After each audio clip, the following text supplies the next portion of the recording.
এবং আমি বিবর্তনবাদী বিশ্বাসে সবাইকে চ্যালেঞ্জ করছি যে এটার অ্যান্সার দিয়ে দেখাক, এবং আমি জানি এটার অ্যান্সার কখনো তারা দিতে পারবে না। আসসালামু আলাইকুম রহমতুল্লাহ। আমি আজকে যারা বিবর্তনে বিশ্বাস করে তাদের বানরের বা শিবপাঞ্জির বাচ্চা হিসেবে উপহাস করব না।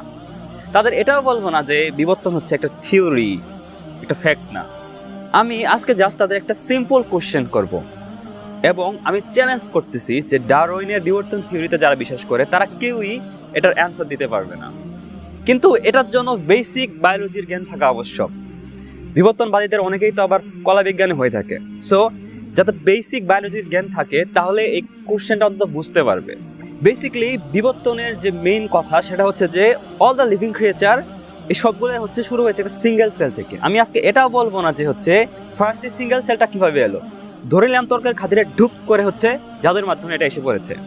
সো যখন all of this things are going through, যখন এই সিঙ্গেল সেলটা ডেভেলপ হচ্ছিল, কোন স্টেজে গিয়ে সে এটা বুঝতে পারলো যে ফিউচার তাকে সার্ভাইভ করার জন্য একটা রিপ্রোডাক্টিভ অর্গানিজম হিসেবে গ্রো করতে হবে।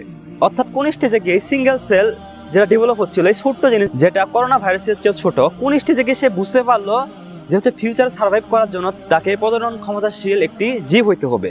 কারণ এই সিঙ্গেল সেল যেটা ডেভেলপ হচ্ছিল তার তো কোনো জেন্ডার নেই। যেমন ব্যাকটেরিয়া যেটা প্রোক্যারিওটিক একটা অর্গানিজম, যেটা সিঙ্গেল সেল, যার কোনো জেন্ডার নেই, অর্থাৎ তার মধ্যে জেন্ডারের কোনো কনসেপ্টই নেই।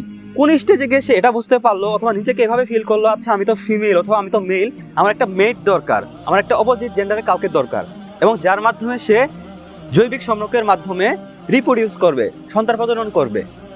খুব ভালো করে এই জিনিসটা ভাবুন, এটা কখনোই সম্ভব না যে এই ছোট্ট একটা জীব যেটা ডেভেলপ হচ্ছিল এমন একটা ব্রেইন হঠাৎ করে পেয়ে যাবে, এবং যে ব্রেইন এটা চিন্তা করবে যে হচ্ছে ফিউচারে সার্ভাইভ করার জন্য তাকে হচ্ছে রিপ্রোডাক্টিভ অর্গানিজম হিসেবে সার্ভাইভ করতে হবে, প্রজনন ক্ষমতাশীল সম্পন্ন হতে হবে, এবং নিজেকে হচ্ছে একটা মেল অথবা ফিমেল ভাবা শুরু করলো, এবং সেই অনুসারে নিজের জন্য একটা মেট প্রডিউস করলো। এটা কখনোই সম্ভব না।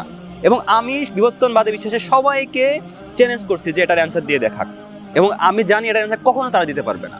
তাই দয়া করে এই কাল্পনিক বিবর্তন তত্ত্ব নিয়ে বকবক করা বন্ধ করুন। আসসালামু আলাইকুম রহমতুল্লাহি ওয়া বারাকাতুহু।